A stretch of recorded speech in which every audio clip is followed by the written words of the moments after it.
Olá, alunos! Estamos de volta com mais uma aula de física. Na aula anterior, nós estudamos o comportamento dos gases e a transformação isotérmica. Hoje daremos continuidade ao nosso tema, só que desta vez abordando novos conceitos sobre o assunto. Então vamos lá.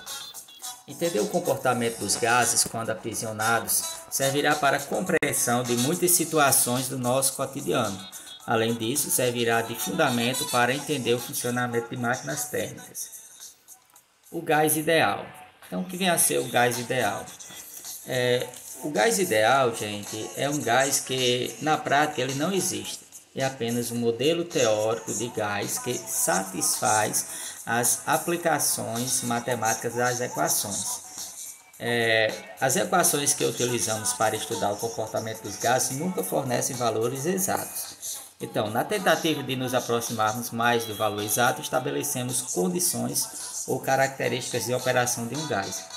Assim, dizemos que um gás ideal para a aplicação das equações matemáticas é aquele que possui algumas características. Então, vamos ver essas características.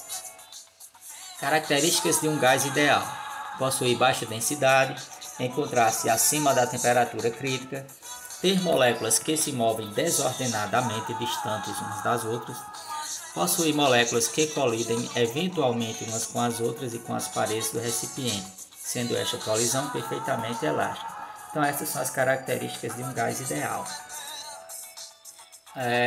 Estudos de Robert Boyle e de Ed Mariotti chegaram à conclusão de que, se mantermos fixa a temperatura de uma amostra de gás e variarmos sua pressão, o volume desse gás irá variar inversamente proporcional à variação da pressão. Tá? Então, essa transformação nós denominamos de transformação isotérmica. Então, a transformação isotérmica é aquela em que a temperatura de um gás se mantém constante, enquanto sua pressão e seu volume variam de forma inversa. Aqui, né, nós temos uma tabela, e essa tabela ela mostra a pressão e o volume de uma amostra gasosa quando a temperatura se mantém constante. Então, veja o que ocorre com essa variação. Nós temos inicialmente uma amostra de gás a uma pressão de 76 centímetros de mercúrio, a um volume de 30 centímetros cúbicos. Então, se essa pressão for aumentada para 114, o volume cairá para 20. Se a pressão continuar aumentando, por exemplo, para 152, o volume vai reduzir para 15. Ou seja, pressão e volume são grandezas inversamente proporcionais. Então, Boyle percebeu que o produto da pressão pelo volume é sempre constante. Ou seja, se nós multiplicarmos esses valores de pressão e volume, eles sempre serão valores constantes. Vejamos aí. Olha, aqui eu tenho, se nós multiplicarmos 76, que é a pressão inicial, por 30, que é o volume inicial, dará igual a 2.280. Se nós formos multiplicando os valores das novas pressões dos novos volumes, nós vamos perceber que o resultado vai ser sempre o mesmo, ou seja, o produto da pressão pelo volume será sempre um valor constante. E aí nós temos a transformação isotérmica, também conhecida como lei de Boyle, que diz que a uma temperatura fixa, a pressão e o volume de um gás variam de forma inversamente proporcional. E aí o produto da pressão pelo volume será sempre uma constante. Então, a partir dessa informação, Boyle formulou esta equação matemática, que inclusive nós já estudamos em aulas anteriores.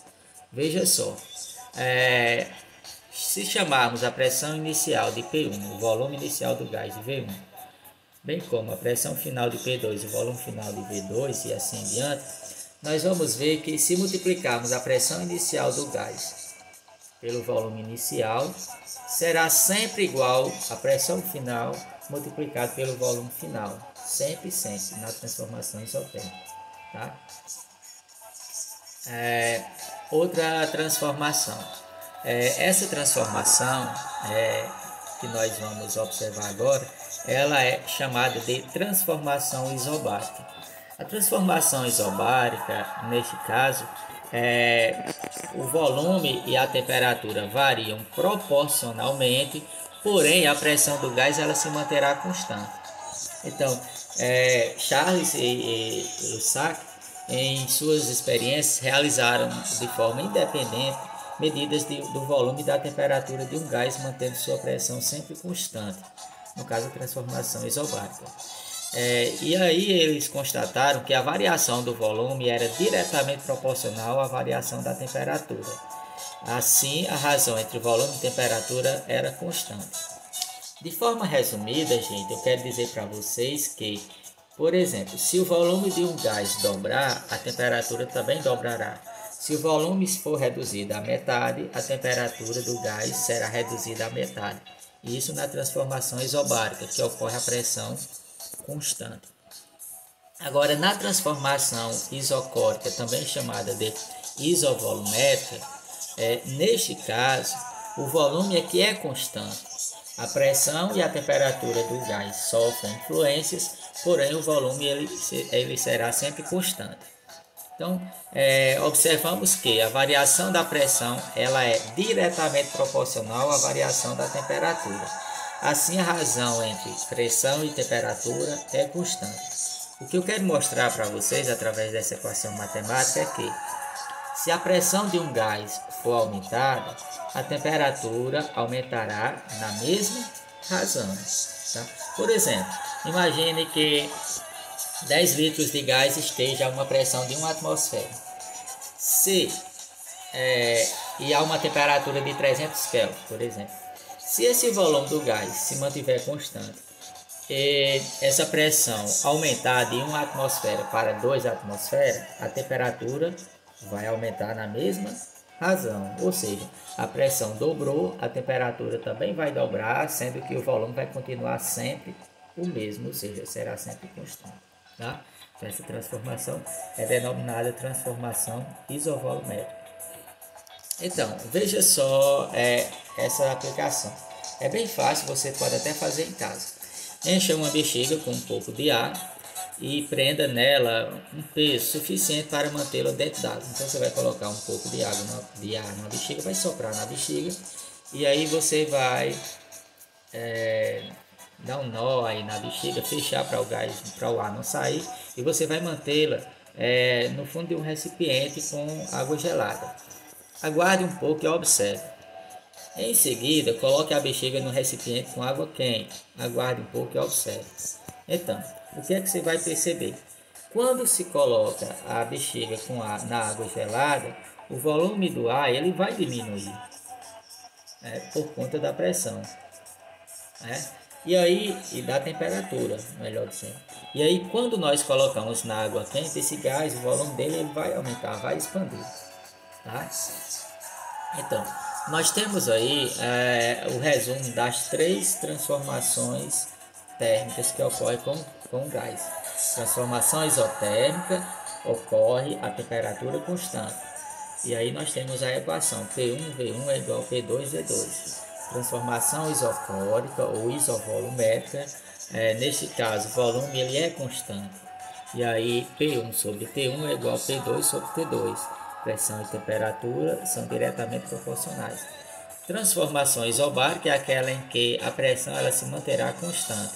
Só vai haver variação do volume e da temperatura. Se nós juntarmos essas 3 equações, nós vamos chegar ao que nós denominamos de lei geral dos gases, que é a junção dessas 3 equações. Daí a lei geral dos gases é determinada matematicamente da seguinte maneira: a pressão inicial de um gás vezes o volume inicial de um gás dividido pela sua temperatura inicial será sempre igual à pressão final vezes o volume final dividido pela temperatura final. E isso será sempre igual a uma constante. Tá? Então, esse é o resumo das 3 transformações gasosas, né? As 3 transformações que ocorrem com